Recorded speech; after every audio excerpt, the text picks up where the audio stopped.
program, context of white supremacy, I have unfortunately concluded that we are in a global system of racism, white supremacy.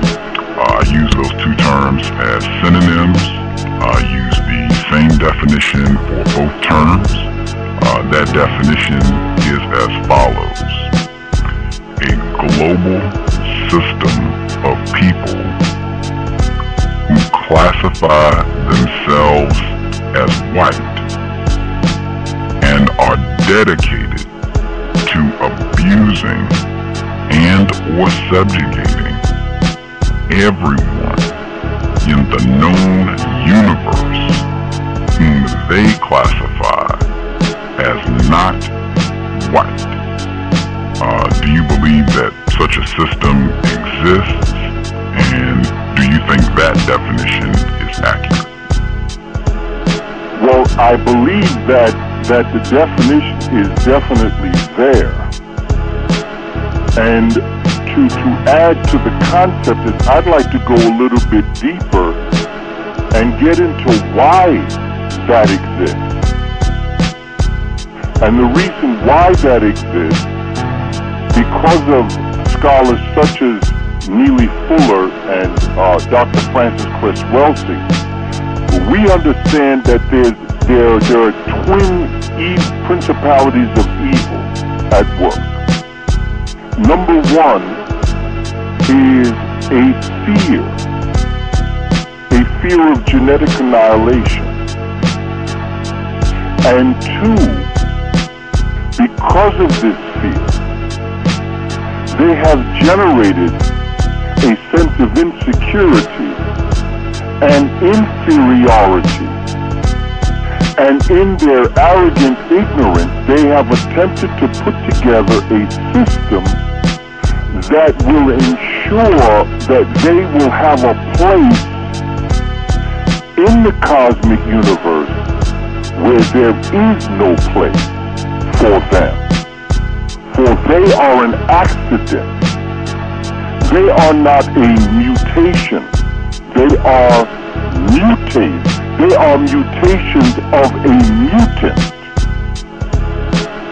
And it's important for us to understand scientifically what happened to African peoples when they ventured outside of the Garden of Eden, which is the equatorial belt of Africa.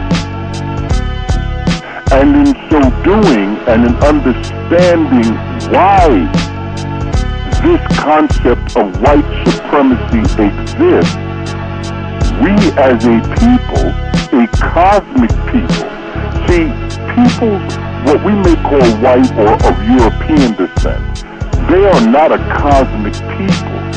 They were not born within the archetype of the human being. In other words, Dr. Richard King and other melanists, Dr. Frances Cresswellsing herself, and Carol Barnes and Chi Owens Moore, I could go through the list.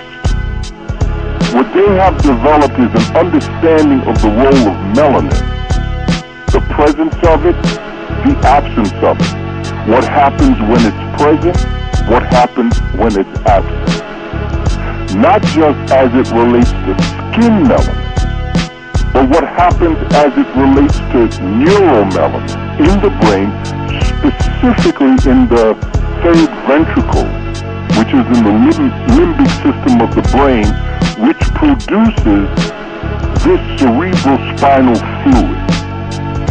And what happens in the pineal gland, and what conditions are created psychologically that would bring forward sociopaths and psychopaths. Bobby E. Wright wrote a book about this. So that in our understanding what white supremacy is, we understand what brings it forward. And what brings it forward is insecurity and inferiority fueled by fear of genetic annihilation. Because there will come a time on this planet, 500 years from now, give them 1,000 years, peoples that we today call Europeans will not exist. Not because we're going to take them off, but because of the sun. The sun is going to take them off because the purpose of life comes through the sun. When you hear them say that the sun is your enemy, when you hear African people say, I am children of the sun, then you have to understand what relationship do you have with your parents when your parent is your enemy. And that is because plants were born to be green, humans were born to be blue to black to brown. Blue-black is the indigo color, and brown.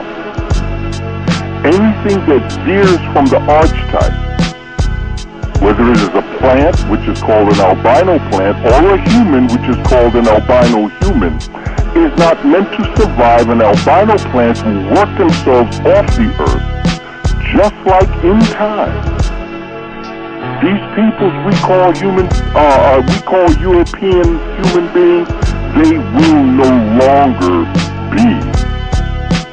We have to understand this, but what I'm concerned about is, are we ready to assume control over our lives if in fact we should have? And that's what I'm working forward, and that's what I enjoy about